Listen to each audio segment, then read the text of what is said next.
Thank you very much for inviting me back. It's always nice to be invited back. I appreciate the engagement that the Environment Court has with the Institute, as we do with a number of important participants in the resource management discussion that's going on an ongoing basis in Aotearoa.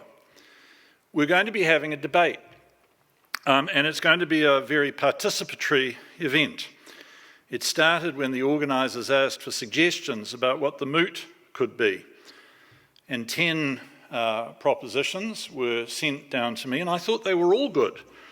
I thought it would be a great pity to leave anything out. So instead of saying, oh well, there'll be one topic and we'll have affirmative and negative and 2 or 3 speakers on each side who will stand up and work through their notes and have rules about interjections and all the rest of it, I thought it would be better to have 6 separate points of view and have those 6 points of view all get laid out in front of you, and then for you to have a chance to say, well, which is the best point of view?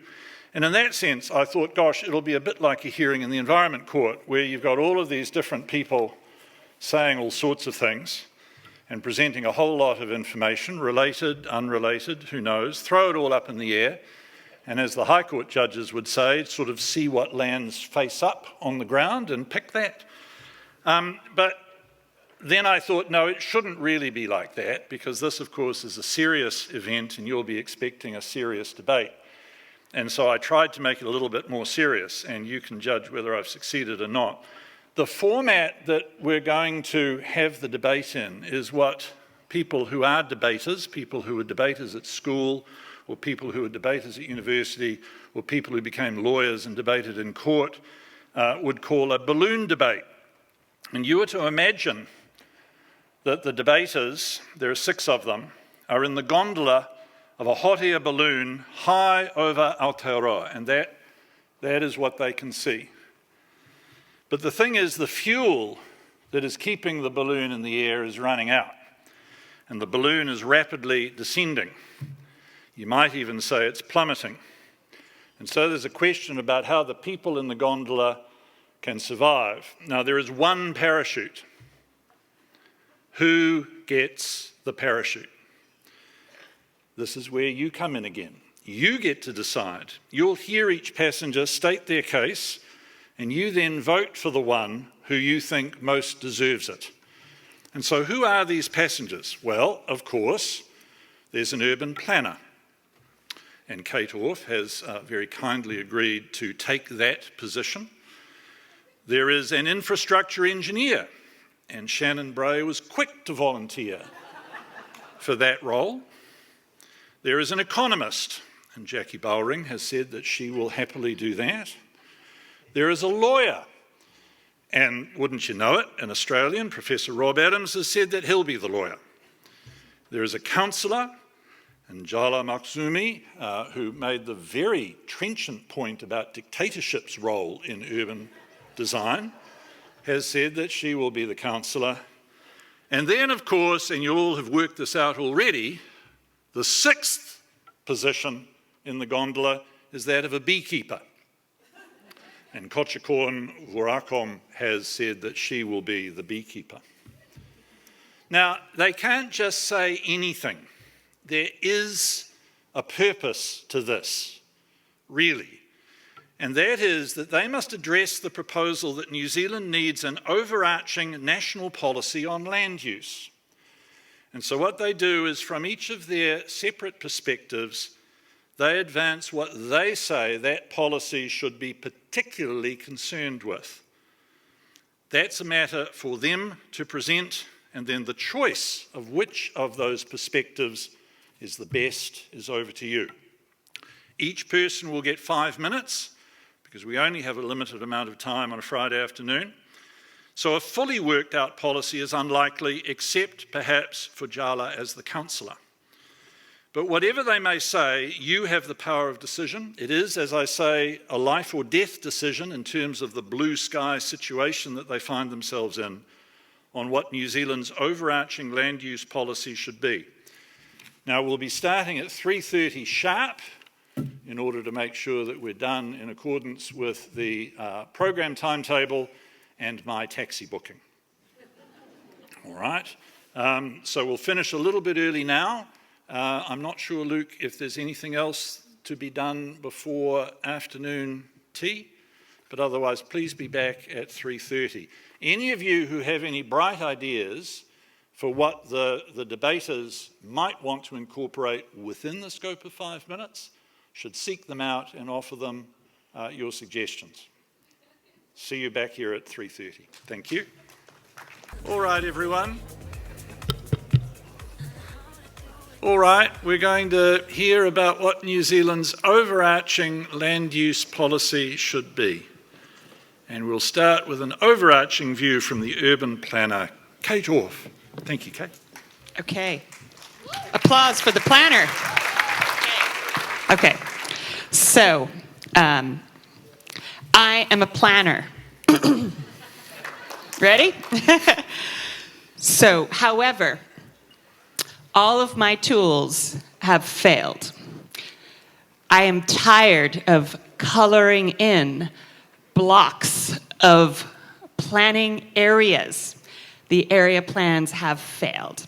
I don't want to use yellow for residential. I don't want to use red for commercial. I don't want to use purple for industrial because that is not the overarching tool that we need to address the national policy on land use. So I'm going to take all of that and I'm going to throw that in the circular file, as my father would say, right in the garbage. I'm tired of these tools, which amount to being like children's book efforts. And they also assume an additive mentality. Whereas for New Zealand, what we need to do is thinking about channeling and choreographing growth in a new way. Therefore, I need a new tool, and my new policy tool is no new roads. No new roads. Okay, so what do I think my new tool can accomplish? I think it can accomplish a lot. First of all, I think it will change how and where we build without any additional policies against, say, greenfield development. It will naturally encourage the use of existing accessible places and infrastructure. 2, it will reduce the pressure to bisect natural areas. And 3, it will encourage multifamily dwellings because it will make these buildings more attractive and cheaper to build because I will not be able to build, single-family houses in greenfield sites. 4, it will help with transportation policy, right? No new roads means that we still need to get around. So it will mean that we can, yes, build high-speed rail. Yes, build other forms of rail. Yes, retrofit existing roads with electric bus lanes, with bikeways. But in a way, it will stop our dependence on the private car. And finally, although you may think this is not related to my no new roads policy, with the institution of a 3-day work week, I'm going to stay in the balloon with that. The institution of a 3-day work week, that means that the roads that we have can be used better and can keep to capacity. Therefore, it's also simple and easy to communicate. And it means that maybe an entire policy or entire branch of the Department of Transportation can shift to just maintenance of the roads that we have. And it means that these crazy beekeepers and landscape architects here can go about their work kind of retrofitting the landscape and knitting the bits of landscape that we have back together. Vote for me, no new roads.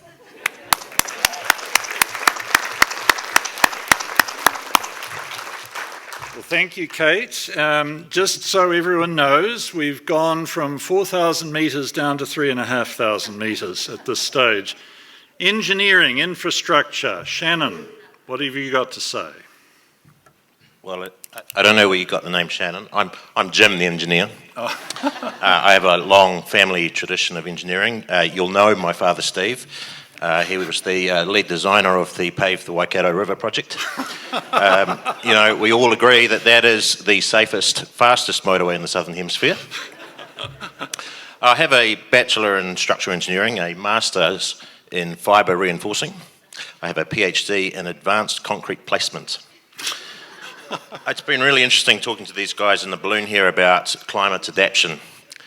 Guys, I'm an engineer. I have the solution.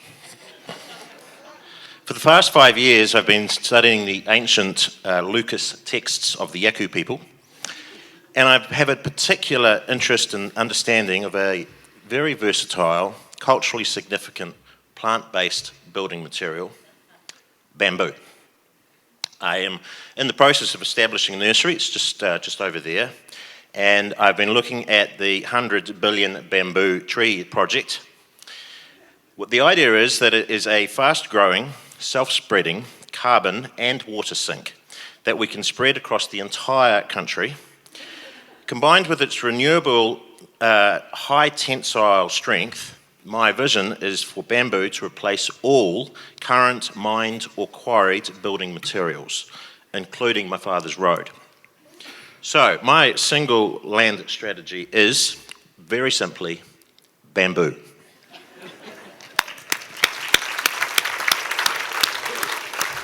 Thank you, Jim. And now we're down to 3,000 metres. Jackie, economics. Thank you.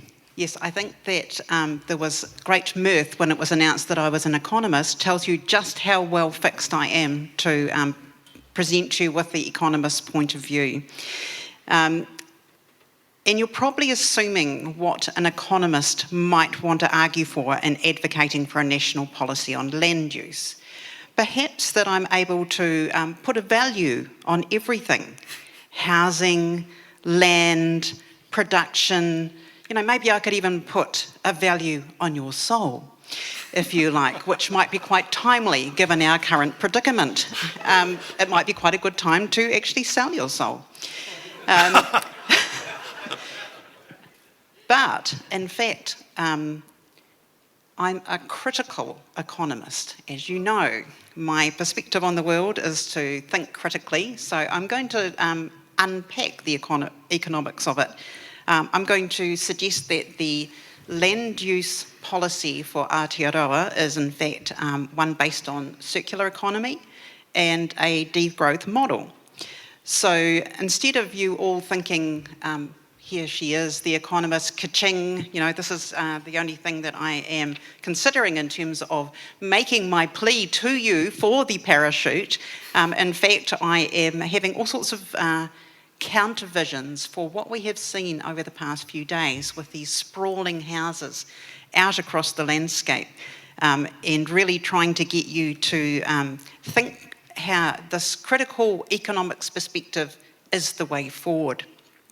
That I can find the way to alter the course of development so that all of the decision making that is predicated on a growth model is in fact turned inside out, and we're instead pushing for saving high quality agricultural soils from housing, and that we are not going for constant technological advancement for the sake of it, that we can advocate for degrowth. We can think about what makes our place unique. As MasterCard might say, this is the stuff that's priceless, to use an economics argument.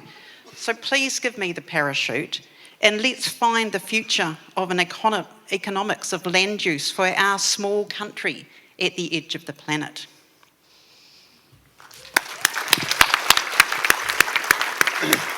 Thank you, Jackie. And Jackie has taken us down to 2,500 metres, where Rob, the lawyer, will present his argument.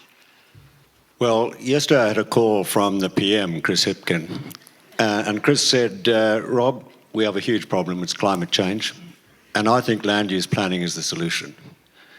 And I said, Chris, why me? And he said, well, as a planning and environmental lawyer, you've made a successful career out of finding every single loophole in the planning scheme and the Environmental Act to defend your clients. And I can think of no better person to write the plan for the future. So I thought, well, there's a challenge. And I considered going to ChatGPT, but thought maybe not this time round. So what is the problem?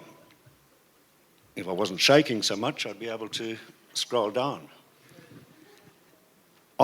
He said, I thought of a friend I had in Cape Town at university, and when every baby boomer was arriving at the university, he asked the question, you know, how are you going to expand? Your campus is surrounded by national parks. And he said, the planners said, it's the wrong question. How well are we using the stuff we've got? That's the question. And I thought, well, there's one aspect of the problem. How do we just take what we've got and use it more efficiently? The second thing is our legal instruments aren't helping us. Our planning schemes were found in the mid-20th century. They come out of the modern movement, and they're not appropriate for the 21st century. So if we can change those, what effect could we have?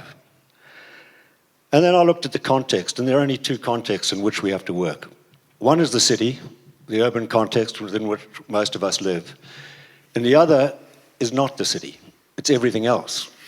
And so how do we actually write very simple legislation that keeps our cities compact, sustainable, economically viable, and keep the rest productive, pristine, nurturing, and part of what we can actually be proud of to hand to our grandchildren, of which I've got 4. And I was thinking, looking around in the balloon, and I've met you all in the Environment and Court over the last 50 years of my profession. The engineer is a good problem solver, just needs to be solving the right problems. And so balancing the access of modes of access to things like roads would be useful, but it's too one-dimensional. We've got to have more than that. And so I could help the engineers with that problem. The planners, of course, have got the data and the spatial awareness to intensify our cities. And if you write the guidelines for good medium density, in the right locations, you could give as-of-right development, and that means it could all happen very quickly. And that's something that we all know we need. For the councillor, you have best access to the communities. You can talk to them and you can convince them. Not at the town hall meetings, because you're talking to the same 20 people. You've got to go further than that. And to the beekeepers, you have the best knowledge of our natural environment. And you, therefore, can help us write the legislation we need. So I think I'm the best qualified to help choreographer, all of those professions. But then I realized at 75, I'm most probably the oldest one on the stage. And then why should I, having had all this fun for 75 years, stay in the gondola? And the reason is, I've only got 5 years to solve this problem, so I can do it faster than all of you.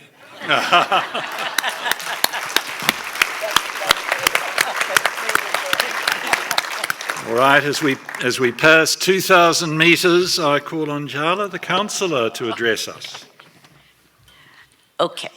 As a member of the council, I'm a bit schizophrenic. I have 2 hats. One hat, the one which is poetic and value-laden, is inspired by Maori and by your country, by New Zealand. And I'd like to use Don Barham helped me with this. I'd like to use the Maori greeting as a basis, as a skeleton, conceptual, yes, far-fetched, but it's workable, for structuring an overarching policy. Because you don't want policies to be just policies, dry and articles and numbers. You want them to have a spirit, just like the landscape, to be meaningful and for people to connect to them, not just professionals, not just people in this room.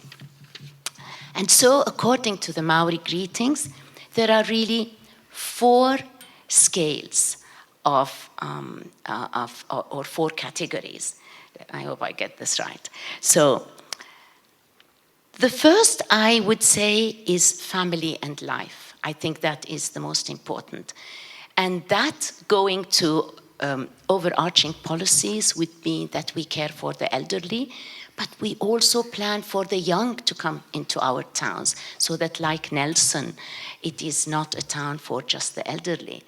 To look at life and this continuity. So this is the family and life.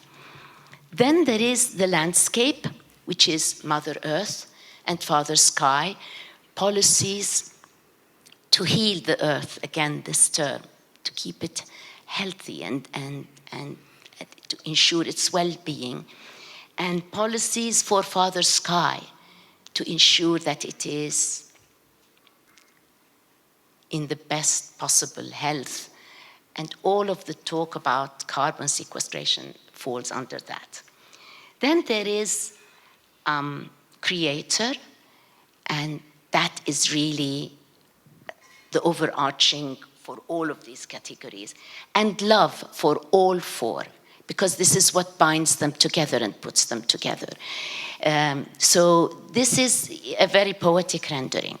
Now, I put on my Middle Eastern dictatorship hat. And for that, I will make sure that this will be implemented regardless of the planner, the infrastructural engineer, the lawyer, and the economist. Maybe the beekeeper is an exception. So, thank you.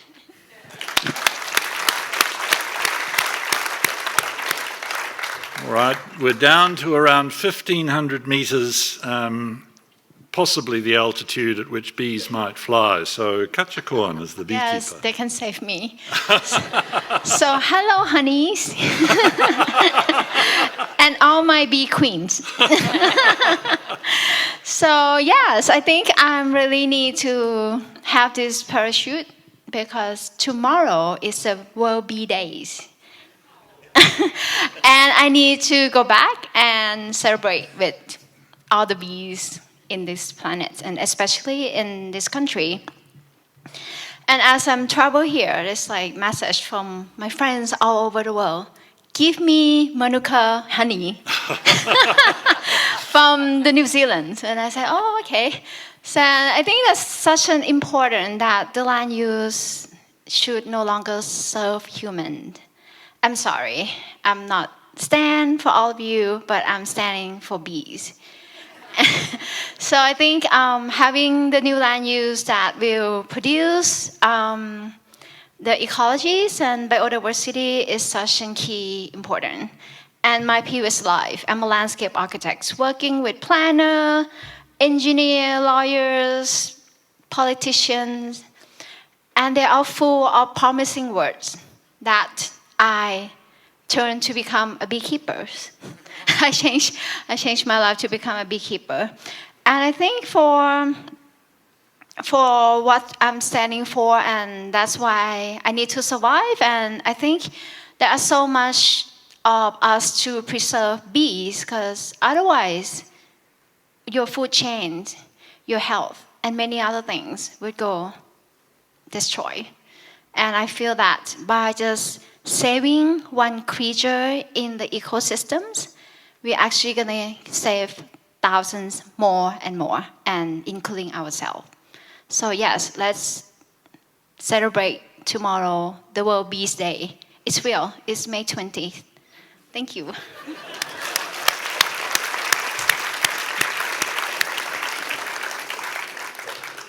Well, you've had 6 compelling cases put in front of you.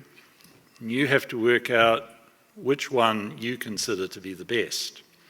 Now, if we had the applause-meter set up, I could simply ask you to applaud, but I think that might be a little bit risky. So, and I hope no one's going to be too shy.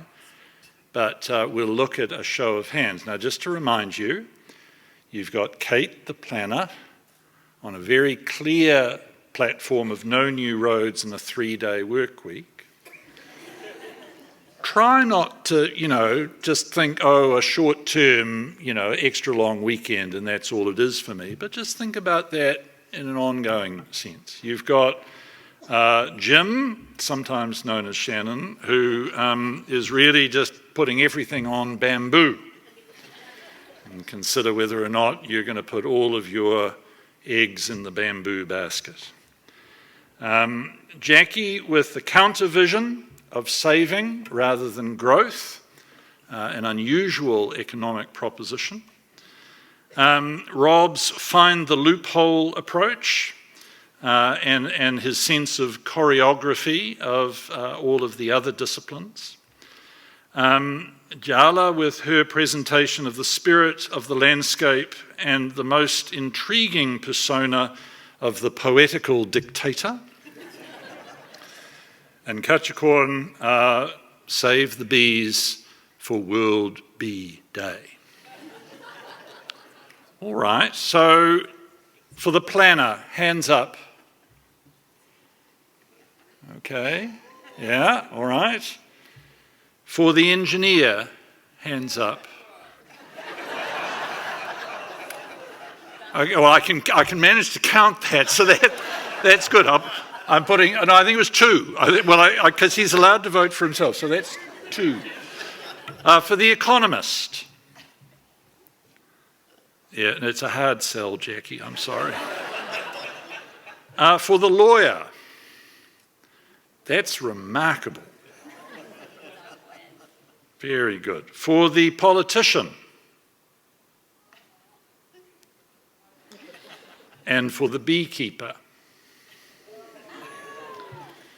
Yeah, no, I think that the yellow and black suited beekeeper wins the prize and urges us.